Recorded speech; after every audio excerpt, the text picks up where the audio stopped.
This is Unit 7, Week 3, question number 7. And it's all about the New Deal agencies, all of these alphabet soup agencies, program after program. What are they? Federal Emergency Relief Act, Relief Recovery Reform, Relief, obviously. And March 9th, 1933, additional funds were given to the RFC and the Federal Reserve. It closed banks for 10 days and reopened the sound ones. And it was also what Roosevelt talked about in his first fireside address. Second one, the CCCs, Civilian Conservation Corps, hired young men, 18 to 25, people who are most likely to lose their jobs or not get hired, paid them $1 a day to do different experiences, programs, building services across the country. My grandfather ran the CCCs building the roads in Death Valley. And 250,000 young men were employed. And by the end of the decade, 2.75 million people had served in the CCCs. Then there's the NRA, the National Recovery Administration, a recovery program, obviously. It set up national policies for fair wage. It was to encourage businesses and companies and corporations to try to work together, to set up what would be minimum prices that businesses would charge, minimum wages they would pay.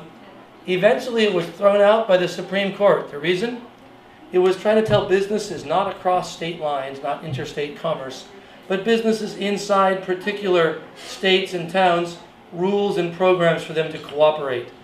And the next, the Works Progress Administration, a recovery program, was set up, headed by Harry Hopkins. It employed people from relief roles, 30 hours a week, and double the relief payment, but less than they would make in private business.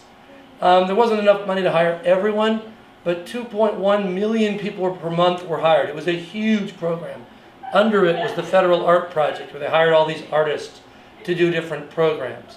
The Agricultural Adjustment Act. They put someone nationally in charge of telling the corn to turn to the left. No.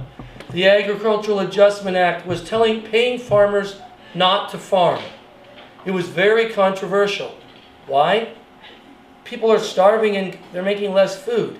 But it was to affect supply and demand. If there's less supply, presumably the prices would go up and farmers would be helped out.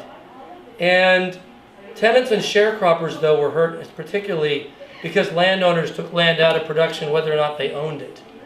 And the next program was the Federal Deposit Insurance Corporation, the FDIC, which guaranteed people's money in banks, to get people's trust in the banks back, to get people willing to put money in the banks, because they were 22% were bankrupt.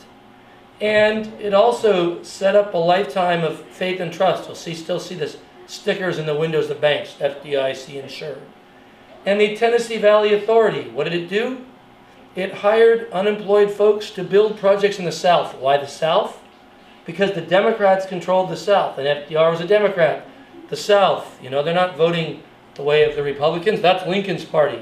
So it was a benefit for Southerners. It set up dams, programs, and projects for employment, but also to generate electricity to provide rural areas with electricity, which comes to the REA, the Rural Electric Administration. What did it do?